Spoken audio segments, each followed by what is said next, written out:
Olá, este vídeo corresponde à avaliação da disciplina História da Literatura, ministrada pelo professor Abílio Pacheco, da Universidade Federal do Sul e Sudeste do Pará.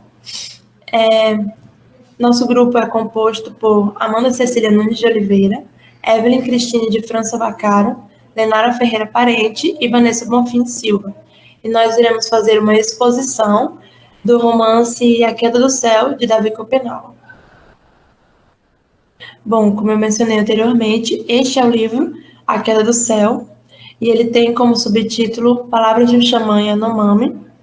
Este livro ele é escrito por Davi Copenau em parceria com Bruce Albert e conta com o prefácio de Eduardo Viveiros de Castro.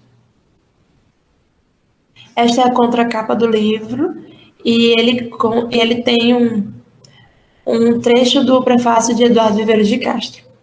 E ele diz assim: A Queda do Céu é um acontecimento científico incontestável que levará suspeito alguns anos para ser devidamente assimilado pela comunidade antropológica. Mas espero que todos os seus leitores saibam identificar de imediato o acontecimento político e espiritual muito mais amplo e de muito grave significação que ele representa. Chegou a hora, em suma, temos a obrigação de levar absolutamente a sério o que dizem os índios, pela voz de Davi Copenau. Os índios e todos os demais povos menores do planeta, as minorias extranacionais que ainda resistem à total dissolução pelo liquidificador modernizante do Ocidente. Esta é a edição original, o livro original, e o título dele é escrito em francês, e aqui está a capa e do lado a contracapa. E o título dele é La Chute du Ciel, Paroles d'un Xamã Yanomami. Este é um trecho de Davi Copenau e ele se encontra na página 65. E com este trecho nós iremos iniciar o nosso debate. Gostaria que os brancos parassem de pensar que nossa floresta é morta e que ela foi posta lá à toa. Quero fazê-los escutar a voz do chapiri, que ali brincam sem parar, dançando sobre seus espelhos resplandecentes. Quem sabe, assim eles queiram defendê-la conosco. Quero também que os filhos e filhas deles entendam nossas palavras e fiquem amigos dos nossos, para que não cresçam na ignorância. Porque, se a floresta for completamente devastada, nunca mais vai nascer outra, descendo desses habitantes da terra, desnascentes dos rios. Filhos e genros de Omama, são as palavras dele e as do chapiri, surgidas no tempo do sonho, que deseja oferecer aqui aos brancos. Mediante a leitura do trecho escolhido, vamos apresentar agora um pequeno resumo sobre a parte de Vir Outra. Em A Queda do Céu, principalmente na primeira parte denominada de Vir Outra, Davi Copenau, através de uma linguagem marcante, apresenta uma série de aspectos da cultura Yanomami, por meio de uma linearidade histórica baseada em sua iniciação xamânica, feita pelo seu sogro. Em um primeiro momento, o autor revela como ocorreu a primeira queda do céu, que originou o Tucara, a terra onde habitam seres vivos atualmente, e os surgimentos de Omama, o criador da floresta, e do Chapiri, os espíritos protetores. A partir das reflexões de Davi Copenau, o leitor é levado a conhecer o pó da árvore Iancoana Ri, chamado Iancoana, responsável pelos processos de iniciação para tornar-se outro, isto é, tornar-se um xamã. O autor encerra com mais detalhes a respeito dos cuidados necessários para com a natureza, das origens do seu povo e de uma possível queda do céu no futuro, caso os brancos continuem destruindo o meio ambiente. O livro conta também com fotografias de Cláudio Andujá e desenhos do próprio Davi Copenau, que ilustram alguns dos detalhes abordados na narrativa. Dito isso, vamos apresentar agora alguns desses desenhos que se encontram na página inicial de cada capítulo. O primeiro capítulo, chamado Desenhos de Escrita, mostra a pintura corporal dos Yanomami, ou seja, através do desenho vocês podem observar como essa pintura se distribui na parte superior do corpo. O segundo capítulo, chamado Primeiro Xamã, mostra o filho de Omama. Omama, como eu mencionei, é o criador da floresta, e o seu filho, que não é revelado o nome, foi o primeiro xamã existente. O terceiro capítulo, chamado O Olhar do Chapiri, mostra um espírito chapiri. Como dito, eles são os protetores da floresta e são criaturas minúsculas, visíveis apenas para os xamãs. Destaco aqui essa faixa preta ao redor da cabeça do chapiri, que na verdade não é uma faixa, trata-se de um rabo de macaco cuxio negro, que é um adereço muito comum na cultura Yanomami. O quarto capítulo, chamado Dos Ancestrais Animais, mostra um pouquinho das danças dos espíritos. No primeiro tempo, quando ocorreu a primeira queda do céu, Os ancestrais Iarori que aqui habitavam viraram animais e as suas imagens se tornaram o Chapiri. As imagens, trazendo para a nossa cultura, seriam uma espécie de alma. O quinto capítulo, chamado A Iniciação, mostra o espelho dos espíritos. É nesse espelho que ocorre grande parte do processo de iniciação. Aqui, os chapiris revelam a língua chapiri, desenho da floresta, as previsões, entre outras coisas para os futuros xamãs. O sexto capítulo, chamado Casa de Espírito, mostra a habitação, os espelhos e os caminhos dos espíritos. Ou seja, essa é a casa dos chapiris. Dentro dela, os seres maléficos ficam em cima e os chapiris do bem ficam embaixo.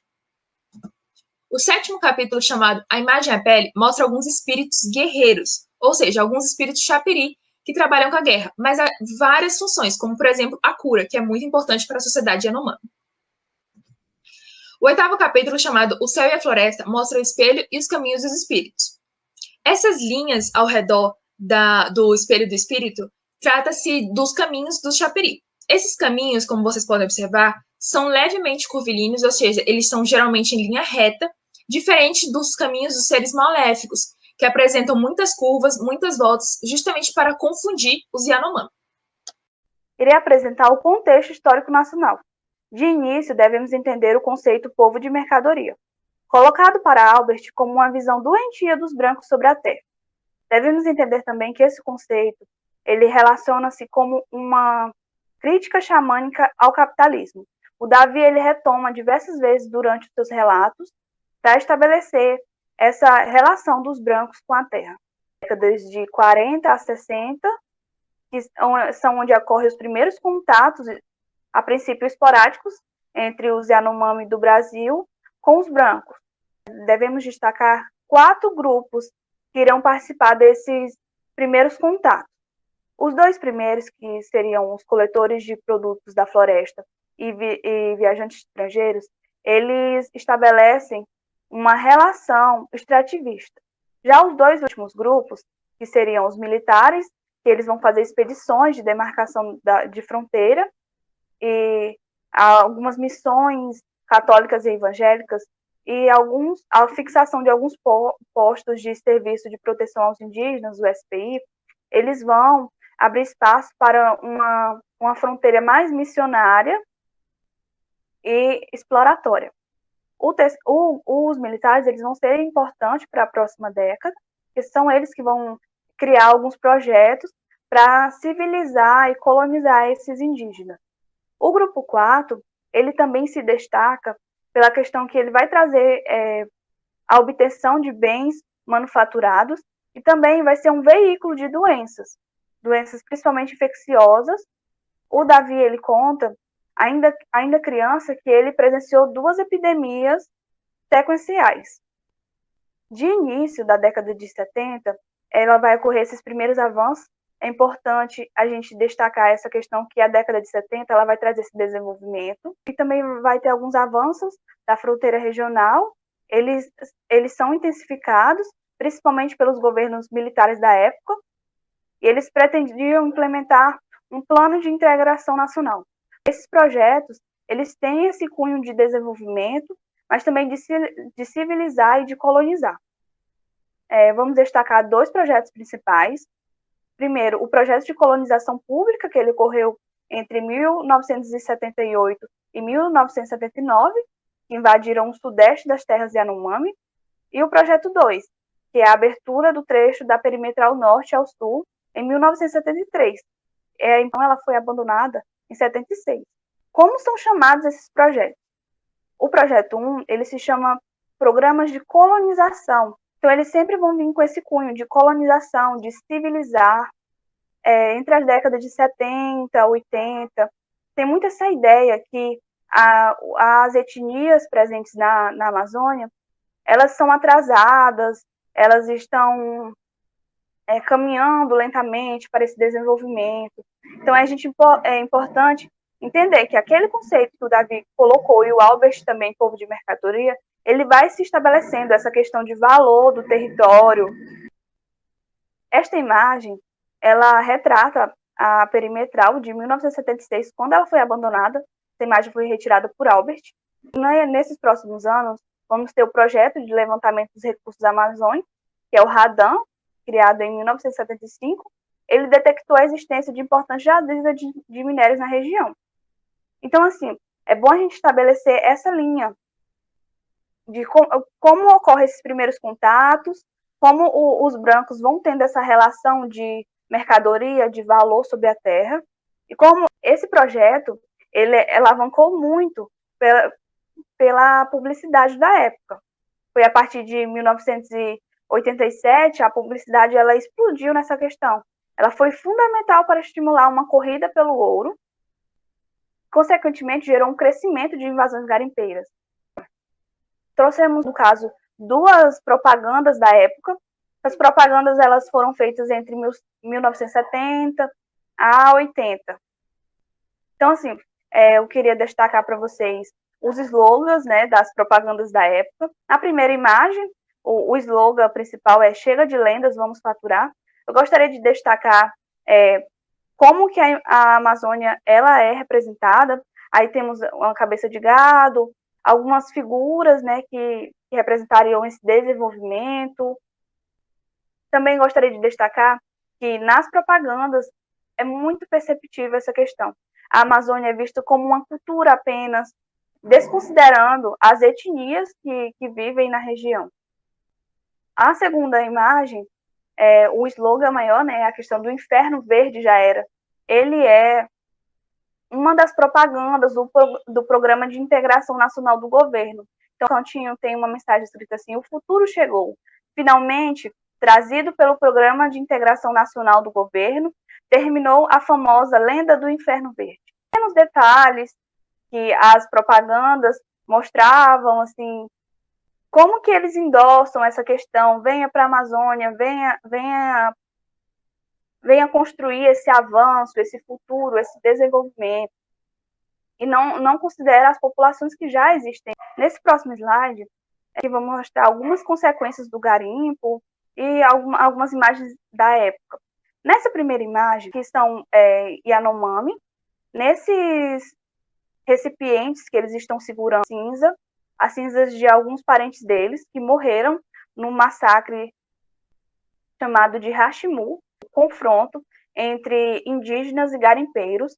Esse caso ele é muito importante no Brasil, porque até hoje ele foi o primeiro e o único caso que é considerado genocídio. A segunda imagem é uma mulher sendo carregada. Essa mulher é uma indígena Yanomami que está doente. A mulher que carrega ela é uma pilota da Força Aérea Brasileira. A terceira imagem é uma imagem representativa de uma das pistas abertas na época que estourou o garimpo. O Davi, esse contexto histórico do Davi, ele se passa entre as páginas 44 e 45. E ao final da página 45, o Davi comenta que na década de 90, o garimpo ele deu uma cessada, porque também estava se aproximando da homologação das terras indígenas, que ocorreu em 1992, e fala que preocupa um pouco as ameaças, porque as ameaças nunca deixaram de existir. Então, a partir dessa fala do Davi, consideramos trazer um cenário atual. A primeira reportagem foi publicada em 30 de março, e a segunda ela foi publicada no dia 9 de abril. A primeira é uma reportagem falando sobre as feridas do garimpo na terra indígena Yanomami. Essa reportagem ela tem o objetivo de expor dentro dos surtos tanto de malária quanto de Covid-19, trazem um dado muito importante. O garimpo aumentou 30% na reserva Yanomami durante o período da pandemia. Isso se dá por alguns cortes na fiscalização e também algumas legislações ambientais ficaram mais brandas. A segunda operação, que apreende motores usados na extração ilegal do ouro e desativa garimpo na terra indígena Yanomami, em Roraima. Essa segunda reportagem foi feita uma investigação, uma unidade homóloga, que também faz parte da reserva Yanomami. Vou apresentar a biografia de Davi Copenaua. Davi é xamã, líder e porta-voz do povo Yanomami. Seu nascimento foi por volta de 1956, no estado do Amazonas, na região do Rio Totobi. Ele nasceu em uma grande casa comungal, que é chamada de Maracana. Geralmente, nessas casas comungais, habitam mais de 200 pessoas. Em 1960, Copenau presenciou muitas mortes do seu povo Yanomami devido a uma epidemia de varíola. Naquela época, muitas doenças infecciosas eram transmitidas para o povo Yanomami, por conta que havia muitos missionários habituados, situados naquela região. Então, facilitava o contato, a transmissão dessas doenças. Depois de algum tempo, Davi começou a trabalhar na FUNAI, que é a Fundação Nacional do Índio, em Ajuricaba. E ele cita no livro que ele se esforçou tanto para virar branco, para tornar-se branco, que acabou contraindo tuberculose. Ele passou um bom período dentro do hospital e, após sua recuperação, retornou para casa. Em 1976, ele voltou a trabalhar na FUNAI como intérprete. Em 1980, ele deixou seu cargo como intérprete e casou-se com sua esposa, com sua mulher atual, Fátima, que é filha do grande homem, que é um líder da comunidade Wautorique. Aliás, foi seu sogro que o ajudou a continuar os procedimentos e rituais para tornar-se um xamã. Porque até então, Davi tinha iniciado esses procedimentos na infância, mas quando começou a trabalhar na FUNAI, ele deixou de lado. Ele é pai de 6 filhos e avô de 4 netos. Davi não dá importância e muito menos vê felicidade nos bens materiais, e diz se orgulhar de perturbar seus deuses brancos. Para ele, os brancos são surdos e são cegos, porque eles não escutam e nem veem a floresta, não escutam os chapiris, os espíritos, muito menos veem a floresta de outra forma, com outro significado. Para Davi, há 2 coisas que ele gosta muito, que é na floresta, que gosta de responder aos cantos do chapiri. Chapiri é o nome dado aos espíritos dos seus antepassados, são espíritos protetores. Enquanto na cidade, Davi ele defende e luta os direitos dos Yanomami. Por conta dessas lutas e defesas, Davi recebeu alguns prêmios e algumas nomeações. Dentre elas, no ano de 1989, ele recebeu seu primeiro prêmio, que foi o Nobel Alternativo. Ele até concorreu com uma ativista sueca, a Greta Thunberg. Desde 2004, ele é presidente e fundador da Associação Otucara. Inclusive, essa associação foi fundada pelos próprios Yanomami. E ela representa a maioria dos Yanomami do Brasil. Em 2008, ele recebeu uma menção do prêmio Bartolomé de las Casas por representar e defender os povos autóctones das Américas. Em 2009, ele recebeu a condecoração da Ordem do Mérito Cultural. Bruce Albert e sua parceria com Davi Copenaua. Bruce nasceu em 1952 no Marrocos. É doutor em antropologia e pesquisador. Em 1975, ele teve seu primeiro contato com os Yanomami no Brasil. Em 1978, ele ajudou Davi Copenaua em uma campanha para a homologação da terra indígena Yanomami. Aliás, ela foi alcançada apenas em 1992. Percebe-se que, nesse período, Davi e Bruce teve um contato de lutas compartilhadas. Nós colocamos um pequeno trecho do livro que fala sobre a primeira impressão de Davi quando viu Bruce. A gente do Rio Totobi tinha sido convidada a uma festa Reahu pelos Wakwateu-Teri e estava instalada na casa deles. Faziam dançar juntos os seus espíritos chaperi. Nesse momento, eu o vi e pensei, por que ele não para de tirar fotos? Com todos esses clarões, não é nada bom. Então, cheguei perto de você pela primeira vez e disse, pare de pegar a imagem desses homens que estão virando espíritos. Os chaperi deles estão aqui, ainda que nem você nem eu possamos vê-los. Você vai emaranhar seus caminhos, e eles vão se perder. Assim foi. Eu ainda era jovem naquele tempo, mas já trazia os espíritos no pensamento. Por isso, eu quis proteger os xamãs falando com você daquele jeito. Bom, em 1985, Albert passou aí com frequência na aldeia Autorique, onde Davi se encontra. Com isso, a amizade entre eles se entrelaçaram e intensificaram. Albert passou a conhecer sua comunidade e parentes. A escrita do livro foi um pedido de Davi para Bruce. Então, as gravações para os primeiros rascunhos do livro iniciaram no final de 1989 e terminaram apenas nos anos 2000. Queria apresentar a primeira relevância.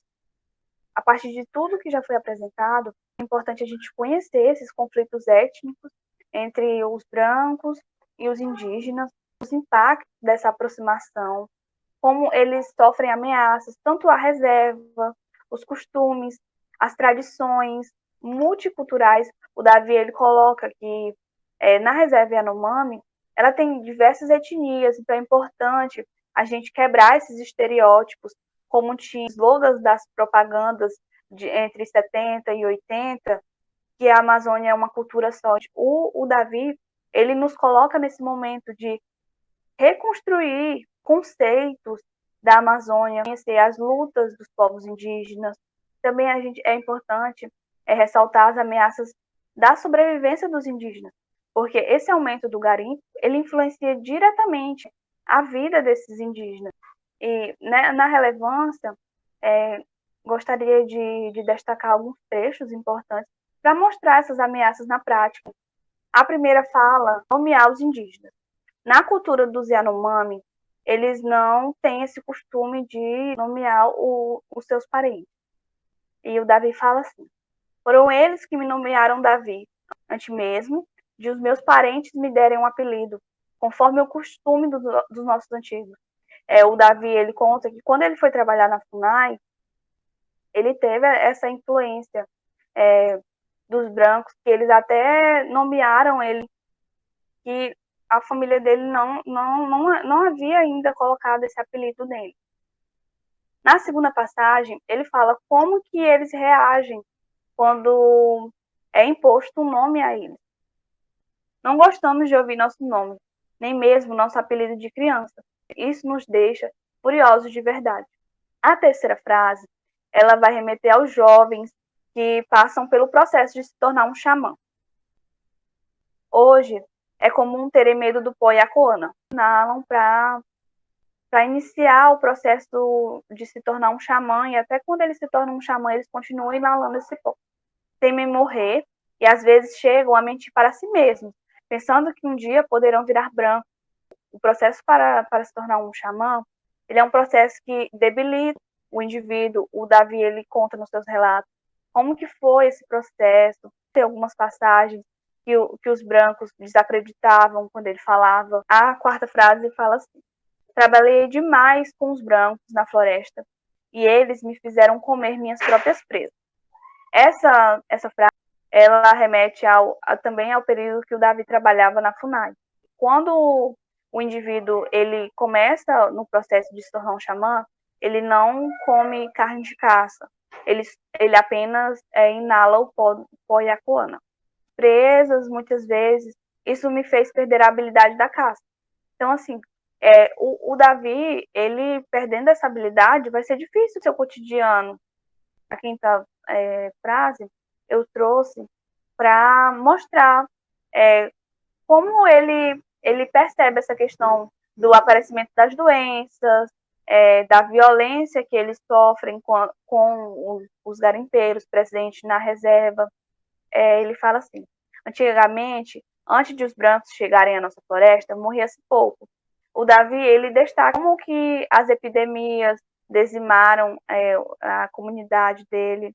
Ele enfrentou várias, toda a sua vida. O Davi, ele nos coloca nesse momento de ouvir e refletir como as ações dos brancos influenciam, ameaçam os indígenas, e principalmente os Yanomami, com a questão do garimpo, que agrava ainda mais a sobrevivência dele. Bom, irei apresentar uma das relevâncias da obra, a questão da preservação ambiental, que Davi tanto ressalta dentro do livro. É fato que os brancos e o povo Yanomami olham para florestas de formas muito diferentes. Enquanto grande parte da sociedade atual destrói a natureza, a cultura Yanomami luta pela preservação do mesmo ambiente, possuindo em suas tradições fundamentos que visam o bem-estar dos seus, e principalmente da natureza. Portanto, podemos ver duas questões. A questão da visão do branco perante a floresta e a questão da visão do povo indígena, da cultura Yanomami, perante a mesma. Os brancos olham e automaticamente eles destroem. Eles olham e eles devastam. Eles tiram e não colocam. Eles tiram e não plantam, não cultivam, não preservam, não cuidam, né? E é diferente da cultura Yanomami, a cultura indígena. Eles olham e cuidam. Eles olham e preservam. Eles tiram, mas eles colocam. A floresta é sim o meio onde serve de alimento para a cultura indígena, para as comunidades que estão inseridas na floresta. Porém, o que eles tiram, eles colocam. Tira um fruto, eles plantam, eles pescam, mas eles cuidam, eles não contaminam os rios. Então, essa questão da preservação ambiental também há outros fundamentos. Quais são esses fundamentos?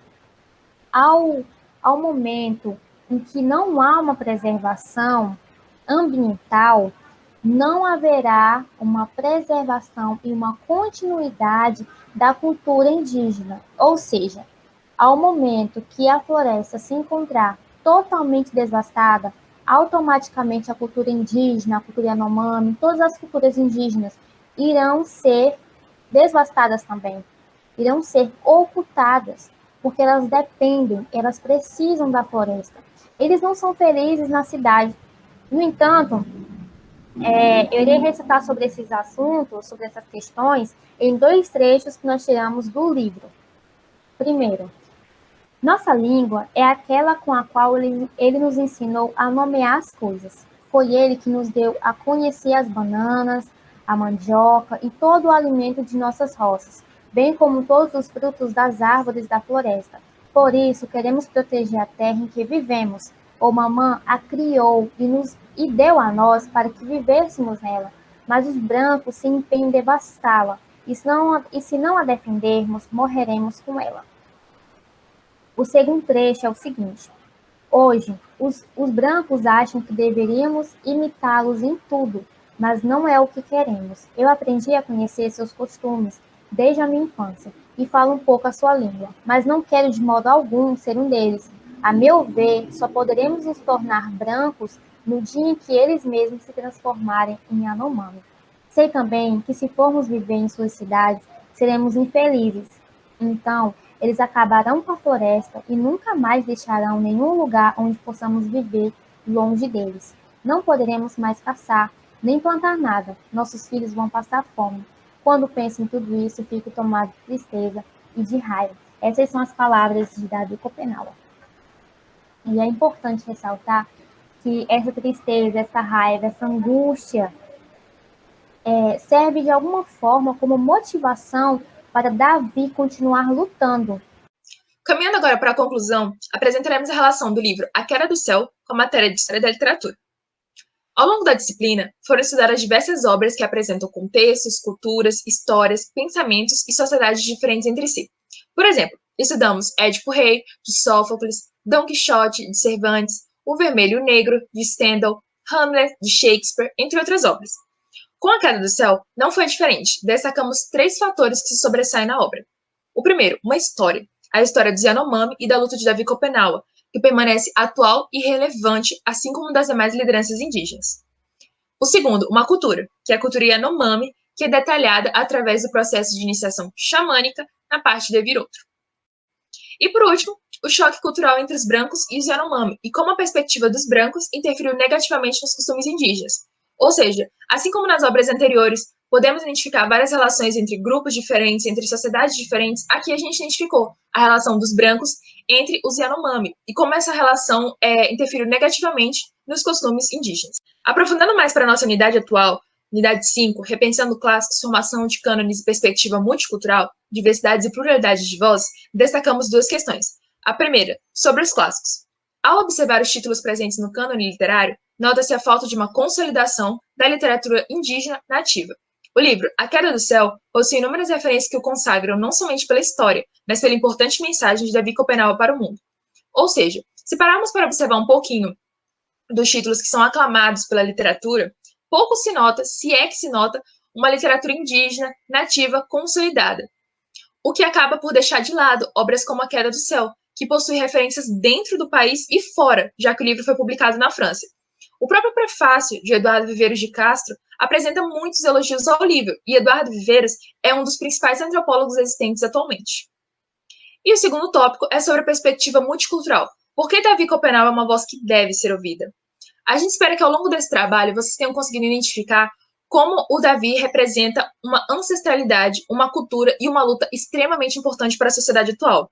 A cultura Yanomami apresenta preceitos que hoje são esquecidos, como o da preservação ambiental apresentada anteriormente. Então, é mais que urgente que a voz dele e das demais lideranças e vozes indígenas espalhadas pelo país sejam ouvidas e nunca mais silenciadas. Essas são as referências do nosso trabalho e nós tivemos muitas vantagens porque no livro contém muitas informações sobre Davi Copenaua e sua história.